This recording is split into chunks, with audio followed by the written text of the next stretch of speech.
Boa tarde, gente. O nosso grupo ele trouxe uma proposta de pilha caseira utilizando forminha de gelo e refrigerante. Então, como introdução, eu vou falar um pouco sobre o que são pilhas. Então, pilhas são dispositivos que são capazes de produzir energia elétrica a partir de reações químicas de oxidação e de redução dos componentes metálicos presentes em sua estrutura. Um dos componentes metálicos ele vai ter maior capacidade em perder elétrons e o outro ele vai ter mais capacidade em receber elétrons. E aí, os componentes de uma pilha ou de uma célula galvânica são três: um ânodo, um cátodo e um condutor.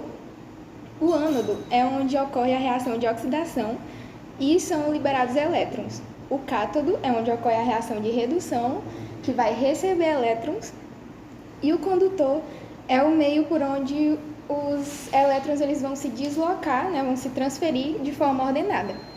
E é justamente esse deslocamento ordenado de elétrons que é a corrente elétrica. Só que, para que ocorra esse deslocamento, é necessário que haja uma diferença de potencial elétrico, que é o DDP. O DDP ele é gerado justamente a partir das reações de oxidação e de redução. No ânodo, que é onde ocorre a oxidação, os elétrons eles vão ser liberados e vão acabar gerando um acúmulo de carga negativa em um único ponto da célula. E é isso que é o DDP, é a diferença de elétrons livres em dois pontos da célula. Essa carga negativa acumulada, ela vai acabar se deslocando em direção ao cátodo, que possui carga negativa, e vai se acumular agora na sua superfície, fazendo com que ocorra a reação de redução. E aí todo esse processo de liberação de elétrons, deslocamento de forma ordenada, reação de redução, ele vai continuar ocorrendo até que a massa do ânodo seja completamente consumida. Quando ela for completamente consumida, vai acabar cessando as reações químicas e, consequentemente, a produção de energia elétrica. Então, com isso, a gente consegue entender que uma pilha ela é nada mais que uma transformação de energia química em energia elétrica. E aí, no caso das pilhas caseiras, que é a nossa, é necessário que tenha um meio com presença de íons para que possa ter essa transferência de elétrons de um eletrodo para o outro. E no caso da nossa, foi utilizada o refrigerante. Agora a gente vai entender um pouco como ocorre o procedimento de montagem da pilha. Para montar nossa pilha, vamos precisar de 23 parafusos galvanizados com zinco, sendo o ânodo, fio de cobre sendo o cátodo, forminha de gelo com 24 nichos e Coca-Cola sendo o eletrólito e fonte de íons H+. Por fim, vamos precisar do LED, que seria o dispositivo para aproveitamento da energia elétrica produzida pela nossa pilha. Primeiro, vamos cortar o fio de cobre mais ou menos o dobro do tamanho do parafuso e enrolar esse fio de cobre no parafuso, formando uma espécie de gancho. Esse gancho a gente vai colocar na forminha de gelo em forma de série. O que seria colocar esses ganchos em série? Seria ligar o polo positivo do gancho com o polo negativo do gancho seguinte. E assim fazendo até completar todos os compartimentos da nossa pilha. Mas como assim ligar o polo positivo com o polo negativo? Como foi falado dos materiais, o polo negativo seria o parafuso de zinco, que seria o nosso ânodo, e o polo positivo seria os fios de cobre, que seria o cátodo. E assim como pode ser observado no vídeo, se primeiro eu coloco o parafuso em um compartimento e o fio de cobre no compartimento seguinte, nesse compartimento que tem um fio de cobre, agora eu coloco o parafuso de zinco e o fio de cobre no compartimento seguinte. E assim eu vou fazendo até completar todos os compartimentos da nossa pilha. Fazendo isso, nossa pilha estará montada e para testar vamos usar os dois compartimentos finais. Na verdade, o compartimento inicial, que tem apenas o parafuso de zinco, e o compartimento final, que tem apenas o fio de cobre. Nesse compartimento vamos colocar uma perninha de cada LED. Com isso, a gente vai observar que o LED vai acender. Isso caso nossa pilha funcione perfeitamente. E aí, agora vamos entender por que isso acontece, como que nossa pilha funciona.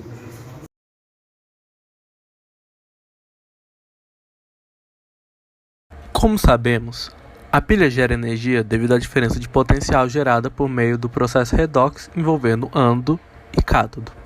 No caso da nossa pilha, temos o zinco no ânodo, de modo que o metal que compõe o prego oxide para zinco 2+, por meio da perca de 2 elétrons, e esses elétrons provoquem a redução do H+ presente na Coca-Cola, devido majoritariamente à presença de ácido fosfórico e ácido carbônico em sua composição, sendo reduzido a gás hidrogênio liberado no ambiente.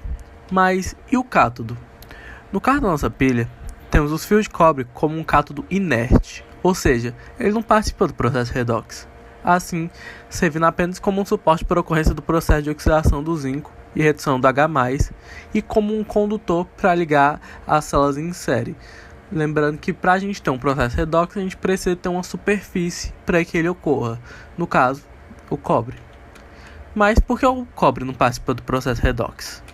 Bem, o cobre contido nos fios encontra-se em sua forma metálica, ou seja, com NOx zero, podendo apenas oxidar, nesse caso, perder elétrons. Entretanto, o potencial de oxidação do zinco é de mais 0,76 volts, enquanto o do cobre metálico é menos 0,34 volts, ou seja, o cobre metálico não tem tendência em oxidar.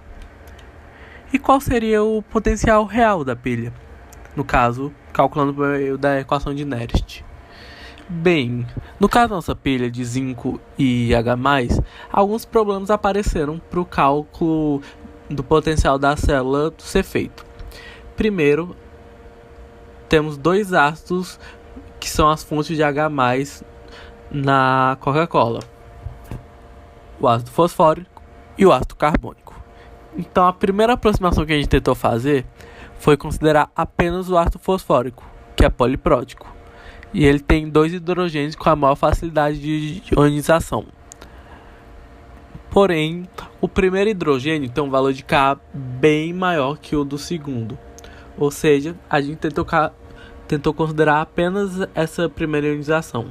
Também utilizamos um documento oficial da Coca, que tinha a proporção de 43 mg de fósforo para 250 ml. E a gente realizou os cálculos com bastantes aproximações. Porém, no final, devido ao desconhecimento da composição do parafuso total, no caso os metais que o compõem, porque sabemos só que temos a camada fina de zinco, e da quantidade de zinco oxidado na solução, a gente não conseguiu realizar o cálculo do potencial da célula. Então a gente aproximou ao padrão, que seria mais 0,76 volts, como a gente vê no banner. Só que como a nossa pilha foi feita em série, a gente não considera uma célula, a gente considera 22, que são o tanto de células que tem na forminha de gelo utilizadas. Lembrando que as duas últimas espacinhos da ponta não compõem a célula, pois uma só tem apenas o cobre e no outro tem apenas o zinco, ou seja, são os eletrodos. Então, nosso potencial seria 16,76 volts, 0,76 vezes 22. Porém, o potencial real medido pela gente, como pode ser visto no vídeo, foi maior que o esperado. Provavelmente devido à alta mobilidade iônica dos íons envolvidos no processo, a alta condutibilidade do cobre, que é um dos metais mais utilizados como condutor, e a baixa resistência elétrica desse metal, e também outros fatores teóricos. Dentre essas limitações da pilha estão o rápido esgotamento dos reagentes, que se deve ao fato de que eles estão presentes em pequenas quantidades, como o H+, que está em solução, no caso da Coca-Cola, ele está em uma pequena concentração, pois ele vem do ácido fosfórico, que está presente em uma quantidade pequena na Coca-Cola. Em seguida, esse H+, ele vai se reduzir, formando um H2, que vai escapar para a atmosfera.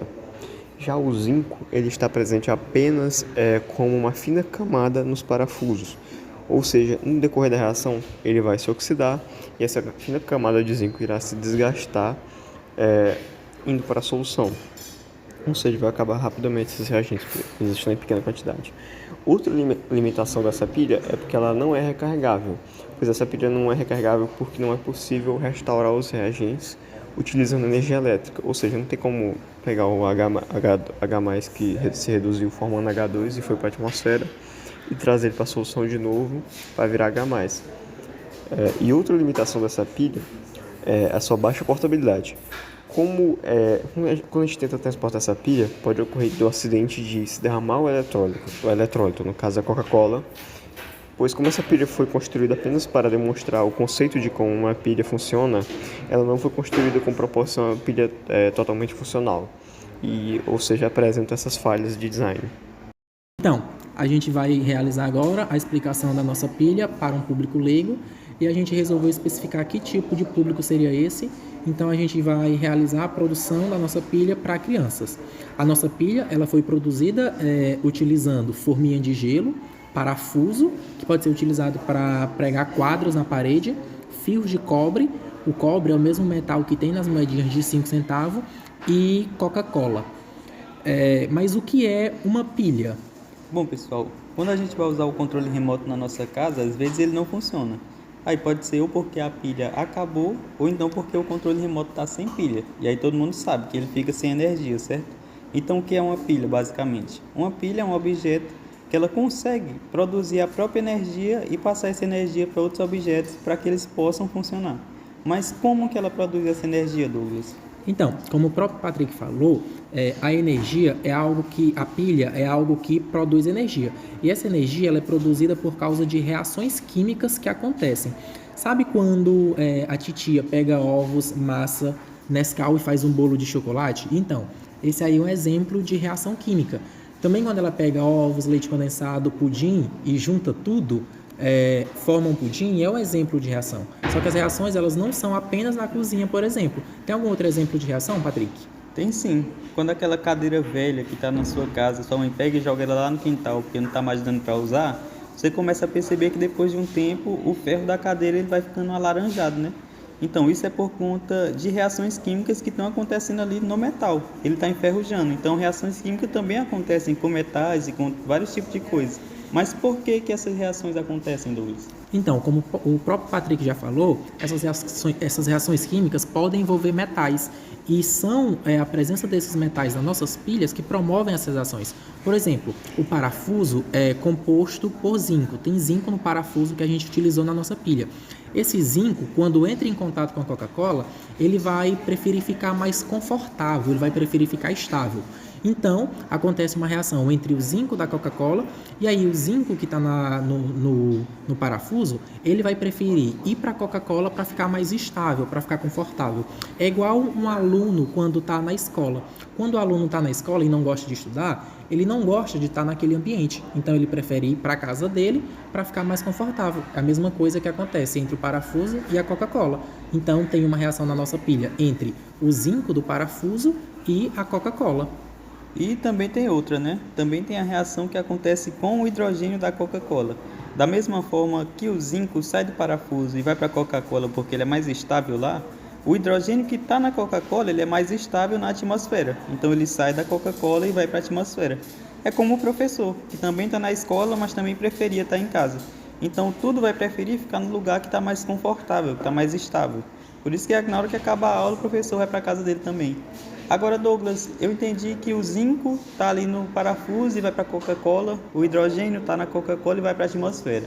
Tudo bem, essas são as reações químicas. Mas onde é que a energia está sendo produzida aí? Sabe o exemplo que eu falei, que o aluno está na escola e vai para casa?